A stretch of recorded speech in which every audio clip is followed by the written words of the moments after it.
ધોરાજીના સુપેડી ગામે શ્રી મુરલી મનોહર મંદિરના વિવાદે પકડ્યું જોર। ગ્રામજનો દ્વારા ડેપ્યુટી કલેક્ટર કચેરીએ આવેદનપત્ર પાઠવી ઉગ્ર રોષ વ્યક્ત કરાયો।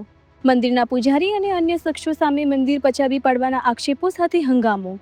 મોટી સંખ્યામાં ગ્રામજનો વિરોધના સૂર સાથે પહોંચ્યા ડેપ્યુટી કલેક્ટર કચેરીએ। ગામના સરપંચ જતીનભાઈ દલસાણીયા સહિતના આગેવાનોએ ચૂંટણી બહિષ્કારની આપી ચીમકી। પૂજારી દ્વારા મંદિર અમારા બાપનું છે તેમ કહી દર્શન માટે અટકાવતા હોવાનો ગ્રામજનોનો આક્ષેપ। સમગ્ર વિવાદને પગલે આજે સુપેડી ગામ સજ્જડ બંધ રાખી વિરોધ પ્રદર્શન કરાઈ રહ્યું છે। તંત્ર દ્વારા યોગ્ય નિકાલ નહીં આવે ત્યાં સુધી આંદોલન અને બહિષ્કાર ચાલુ રાખવાની જાહેરાત।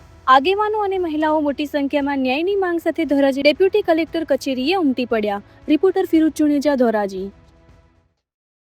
મારું નામ જતીન હરસુભાઈ દલસાણી, સુપેડી ગામ સરપંચ સાહેબ ને અમે કલેક્ટર ડીસી સાહેબ ને આવેદન પત્ર આપવા આવ્યા છીએ। ગામ બંધ છે, ચૂંટણીનો બહિષ્કાર કર્યો છે। ત્રણેય બે બાપુને અને ડીસી પટેલ છે અને ત્રણેયને મંદિરની બહાર કાઢે એવો ગામનો આગ્રહ છે। સાહેબ એવું કીધું અમે જોઈએ, નહીં સાહેબ કઈ કરે તો ગામ જે કહેશે એ અમે કરશું।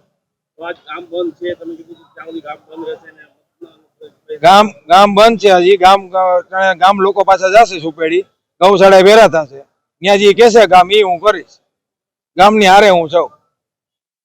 મારું નામ દેસાઈ મેહુલકુમાર મગનભાઈ છે, હું ગૌશાળાનો પ્રમુખ છું।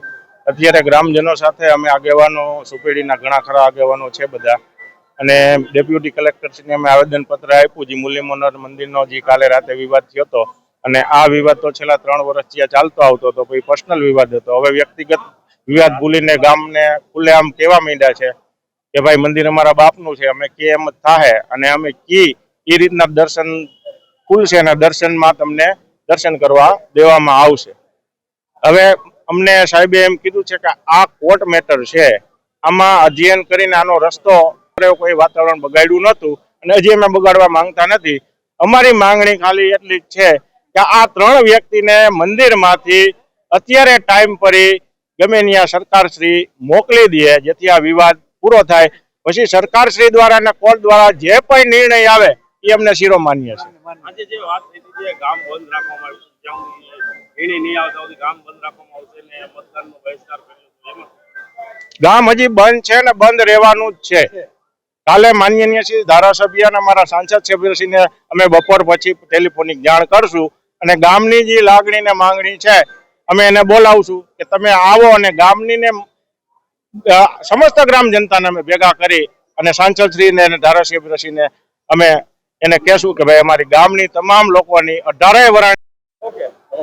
મારું નામ દીપા પ્રિન્સભાઈ વામજા, ગામ સુપેડી।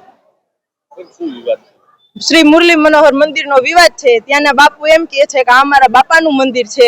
કાલે ગૌશાળાના ખાતરની હરાજી હાલતી હતી, અહીંયા ગાડી રાખી હતી, તો એ લોકો એમ બોલવા માંડ્યા કે તમારી ગાડીઓ અહીંથી હટાડો, આ અમારા બાપાનું મંદિર છે। ડીસી પટેલ કરીને છે, જે સુપેડી ગામનોય નથી, તો એમ કે છે કે મારી માથે 18 કેસ ચાલે છે, કદાચ 2 વધી જાય ને 20 થઈ જાય તો મને કઈ ફેર પડતો નથી, તમારે જેને જે કરવું એ કરી લ્યો।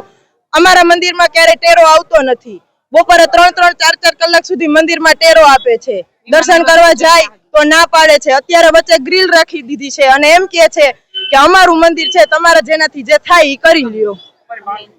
અમારી માંગ ઈ છે કે બાપુને અને ડીસી પટેલને મંદિરમાંથી કાઢો। જતીનભાઈ હરસુભાઈ દલસાણીયા, સુપેડી ગામ સરપંચ। આજે તમારે શું સમસ્યા છે? મુરલી મનોહર મંદિરના મંત 2 ભાઈઓ છે, રવિદાસ બાપુ અને બાલાદાસ બાપુ, અને એના સેવક છે ડીસી પટેલ કરી।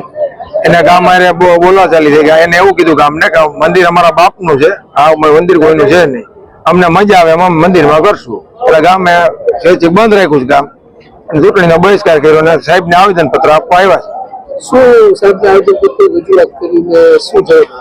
સાહેબને એવું અમે આવેદનપત્ર આપ્યું છે કે 2 મંથ અને એનો ડીસી પટેલ ત્રણેયને બહાર મોકલો, એવી અમારી માંગ છે। ગામને મંદિરથી બહાર કાઢો। તમારી માંગણી નહીં સંતોષે તો શું કરશો? આગામીનો તમારો કાર્યક્રમ? આગામી કાર્યક્રમ ગામમાં જઈએ છીએ, ગામમાં જે ગામજનો જે કહેશે એ હું કરીશ। ગામમાં બેનરો લગાવવામાં આવ્યું છે, શેનો બહિષ્કાર કર્યો? બહિષ્કાર, ચૂંટણીનો બહિષ્કાર કર્યો છે। કોઈ પણ પક્ષે ગામમાં આવું નહીં, મતદાન કરવા ગામ કોઈ જાય નહીં। કેટલા દિવસ તમે ગામ બંધ રાખ્યું? જ્યાં લગી અમારો નિર્ણય નહીં આવે ત્યાં લગી ગામ બંધ રહેશે, પછી ગામ જે કહેશે એ માન્ય રાખીશ।